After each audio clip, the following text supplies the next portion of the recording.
600 சதுர அடியில் வீடு கட்ட எவ்வளோ செலவாகும், அதுக்கு லேபர் காஸ்ட் எவ்வளோ, மெட்டீரியல் காஸ்ட் எவ்வளோங்கிறத இந்த வீடியோவில் நான் டீட்டெயிலாக சொல்கிறேன். மறக்காமல் ஃபுல் வீடியோ வாட்ச் பண்ணுங்கள். டோட்டலாக இந்த 600 ஸ்கொயர் ஃபீட் பில்டிங்கை எல்லா ஒர்க்குக்கும் சேர்த்து கம்ப்ளீட் பண்ணுறதுக்கு சிமெண்ட் பேக் பார்த்தீங்கன்னா 340 மூட்டை தேவைப்படும். ஒரு மூட்டையோட விலை 350 ரூபா வரைக்கும் போயிட்டுருக்கு. மொத்தமாக 1,19,000 செலவாகும். எம்சன் காங்கிரீட் ஒர்க், பிரிக் ஒர்க்குக்கும், பீசன் பிளாஸ்டிக் ஒர்க்கும் யூஸ் பண்ணுவாங்க. நம்ம பில்டிங்கில் ரிவர்ஸ் அண்ட் எம்சண்ட் எவ்வளோ தேவைப்படுதுங்கிற பார்ப்போம். ரிவர்ஸ் அண்டாக வாங்கினீங்கன்னா 18 யூனிட் தேவைப்படும். அப்படி இல்லை எம்சண்டாக வாங்கினீங்கன்னா 11 யூனிட்டும், பீசண்டாக வாங்கினீங்கன்னா பார்த்தீங்கன்னா இந்த பில்டிங் கம்ப்ளீட் பண்ணுறதுக்கு 600 ஸ்கொயர் ஃபீட்டுக்கு 7 யூனிட் தேவைப்படும். காங்கிரீட் ஒர்க் கம்ப்ளீட் பண்ணுறதுக்கு 3/4 ஜல்லியும் 1/2 ஜல்லியும் எவ்வளோ தேவைப்படுதுங்கிறது இந்த பில்டிங்கை பார்ப்போம். 20 mm ஜல்லி பார்த்தீங்கன்னா காங்கிரீட் ஒர்க்குக்கு ஆர்சிசி காங்கிரீட் ஒர்க்கு யூஸ் பண்ணுவோம். மொத்தமாக 10 யூனிட் தேவைப்படும். இந்த 1/2 ஜல்லி அதாவது 40 mm ஜல்லி பார்த்தீங்கன்னா 4 யூனிட் தேவைப்படும். இது பிசிசி காங்கிரீட் ஒர்க்கு தேவைப்படும். 600 சதுரடி வீடு கட்ட ஸ்டீல் எவ்வளோ தேவைப்பட்டதுங்கிறத இப்போ நான் சொல்கிறேன். இதில் 8 mm, 10 mm, 12 mm, 60 mm வரைக்கும் யூஸ் பண்ணியிருக்கோம். டோட்டலாக இது ஸ்ட்ரக்சரல் ட்ராயிங் வச்சு தான் எடுத்திருக்கோம். மேட்டு, காலம், பீம், ரூஃப், லிண்டர் லெவல் எல்லாத்துக்கும் சேர்த்து பார்த்தீங்கன்னா 2600 கிலோ தேவைப்பட்டிருக்கு கம்பி மட்டும். டோட்டல் பில்டிங்கை கம்ப்ளீட் பண்ணுறதுக்கு செங்கல் எவ்வளோ வாங்கியிருக்கோங்கிறத இப்போ நான் சொல்கிறேன். பில்டிங்கில் உள்ள மொத்த ஒர்க்கையும் கம்ப்ளீட் பண்ணால் மொத்தம் 14,500 செங்கல் தேவைப்படுது. ஒரு கல்லோட விலை 10 ரூபா நம்ம ஏரியாவில் போயிட்டுருக்கு. உங்கள் ஏரியாவில் என்ன ரேட்டுங்கிறத கமெண்ட் செக்ஷனில் கமெண்ட் பண்ணுங்கள்.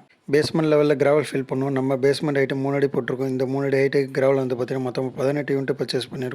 உங்கள் ஏரியாவில் கிராவலோட ரேட் என்னங்கிறதையும் சொல்லுங்கள். பேஸ்மெண்ட் ஹைட் இன்க்ரீஸ் பண்ணிங்கன்னா கிராவல் இன்னும் கொஞ்சம் அதிகமாக தேவைப்படும். எலக்ட்ரிக்கல் அண்ட் ப்ளம்பிங் மெட்டீரியலுக்கு தேவையான மெட்டீரியல் காஸ்ட் எவ்வளோங்கிறத இப்போ நான் சொல்கிறேன். இதில் ஒயரிங் மெட்டீரியல், சுவிட்ச் போர்டு, பட்டன், பைப்லைன் எல்லாமே சேர்த்து தான் நான் சொல்கிறேன்.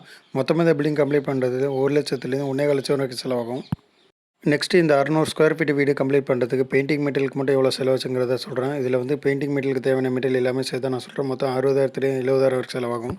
அடுத்து வுட் ஒர்க்குக்கு தேவையான மெட்டீரியல் காஸ்ட்டில் பார்த்தீங்கன்னா டோரு, விண்டோ ஃப்ரேம், அதுக்கு தேவையான மெட்டீரியல் காஸ்ட் எல்லாமே சேர்த்து நான் அதில் சொல்கிறேன். நீங்கள் சூஸ் பண்ணுற மெட்டீரியலை பொறுத்து இந்த ரேட்டு டிஃப்ரென்ஸ் வரலாம். மொத்தமாக இந்த பில்டிங் கம்ப்ளீட் பண்ணுறதுக்கு 60,000 70,000 வரைக்கும் செலவாயிருக்கு. நெக்ஸ்ட் டைல்ஸு, கிரானைட், கடப்பாக்கள் இதுக்கெல்லாம் எவ்வளோ செலவாயிருக்குன்னு இந்த 600 ஸ்கொயர் ஃபீட் பில்டிங் கம்ப்ளீட் பண்ண பார்த்தீங்கன்னா 50,000 60,000 வரைக்கும் செலவாகும் இந்த டோட்டல் பில்டிங் கம்ப்ளீட் பண்ணுறதுக்கு. டோட்டல் மெட்டீரியல் காஸ்ட் மட்டும் பார்த்தீங்கன்னா இந்த பில்டிங் கம்ப்ளீட் பண்ணுறதுக்கு சிமெண்ட், சாண்ட், அக்ரிகேட் எல்லாமே சேர்த்து 9,00,000 9,500,000 வரைக்கும் செலவாகும். இது மெட்டீரியல் காஸ்ட் மட்டும்தான். நீங்கள் சூஸ் பண்ணுற மெட்டீரியல் பொறுத்து இந்த ரேட்டு டிஃப்ரென்ஸ் வரும். அடுத்தது இந்த 600 ஸ்கொயர் ஃபீட் பில்டிங்கை கம்ப்ளீட் பண்ணுறதுக்கு இன்ஜினியரிங் சர்வீஸ் சார்ஜோடு சேர்த்து எல்லா லேபர் காஸ்ட்டும் பார்த்தீங்கன்னா 5,45,000 6,500,000 வரைக்கும் செலவாகும். உங்களுக்கு என்ன ஸ்கொயர் ஃபீட் வீட்டுக்கு எஸ்டிமேஷன் வேணுங்கிறத கீழே கமெண்ட் செக்ஷனில் கமெண்ட் பண்ணுங்கள். நான் அதை உங்களுக்கு நெக்ஸ்ட் வீடியோ அப்லோட் பண்ணுறேன். இது மாதிரி வீடு கட்டுறதுக்கு சம்மந்தமான யூஸ்ஃபுல்லான வீடியோ வேணால் மறக்காமல் நம்ம டெல்டா பில்டர்ஸை ஃபாலோ பண்ணி சப்போர்ட் பண்ணுங்கள். Thank you friends.